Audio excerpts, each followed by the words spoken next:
Have you guys heard about the lawsuit that they filed against the National Association of Realtors on buyer's agent commissions? So ultimately what this is that there is a lawsuit that was filed, is a class action lawsuit, is filed against the National Association of Realtors. And what it dealt with was an antitrust issue, they say. This is what they're asserting. They're asserting that there's an antitrust issue in the fact that the seller traditionally pays the buyer's agent commission. They're saying that because the National Association of Realtors basically has this as part of their clear cooperation policy, that they created an unfair situation for the seller in having to compensate a buyer's agent. It's a big lawsuit, so it was $1.3 billion, what the amount was. Anyway, they won. So National Association of Realtors lost. What that actually means is the way that that works is that instead of it being $1.3 billion, it's actually times 4 as far as the awarded amount. So it's actually over $5 billion what they're going after NAR for. Since they won that, what will wind up happening, what's already happening, is that there are individual lawsuits now that are popping up against all of the major brokerages. What that means is that there are some really big fundamental changes that are happening in the real estate market as a result of those lawsuits. How will buyer's agents get compensated? Don't know. How does that change the actual commission structure? Don't know that either. How do listing agents get paid? Don't know that either. So there's all this stuff now that it's kind of bubbling to the surface, these questions of like, what does this actually mean for the industry? And so those are the things that, that I'm going to be paying really close attention to, because this is where, quite honestly, this is where I thrive.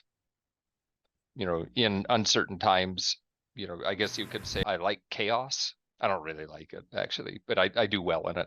And so that's what's going to wind up happening in the next, coming years in the real estate industry.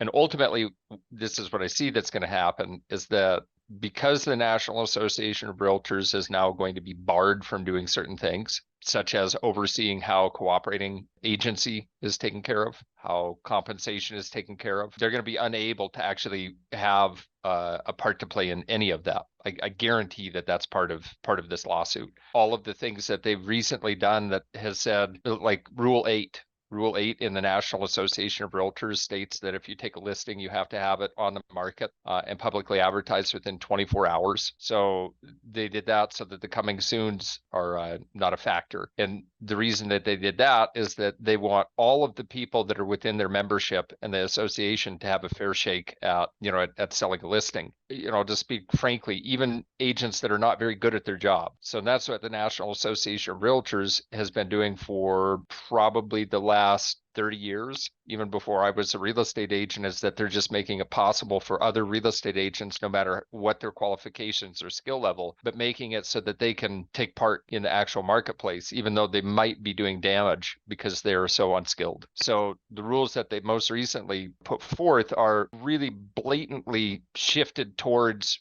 unskilled real estate agents. And they do that because they want that membership money. They got to get the membership money. If they don't have a huge membership, then of course they'll have to make cuts and that sort of thing. So, it's the quintessential problem of, because the National Association of Realtors is essentially a union for realtors. So it gets to the point where, is the union actually being of benefit to the constituency of that union? And I'm not trying to make it a big political conversation either. It's just, that's always a question with unions, because people are complex. What is going to wind up happening with this, and it's an inevitability, is that the association and relationship between NAR and the MLSs, the multiple listing service, is going to dissolve. Once that happens, then what we're left with is this interesting situation of, since it's going to no longer be required that you be part of the MLS, will people actually participate in the MLS?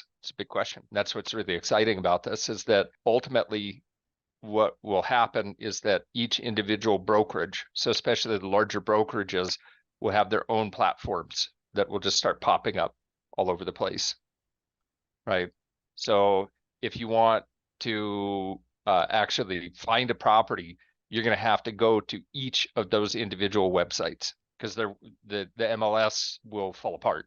It's already showing, it's been showing signs that people are rebelling against that type of a setup and the relationship that they have with the syndicators, the Zillows and the Realtor.coms and that sort of thing. What we saw with this is probably the biggest thing to happen in real estate in like the last 200 years.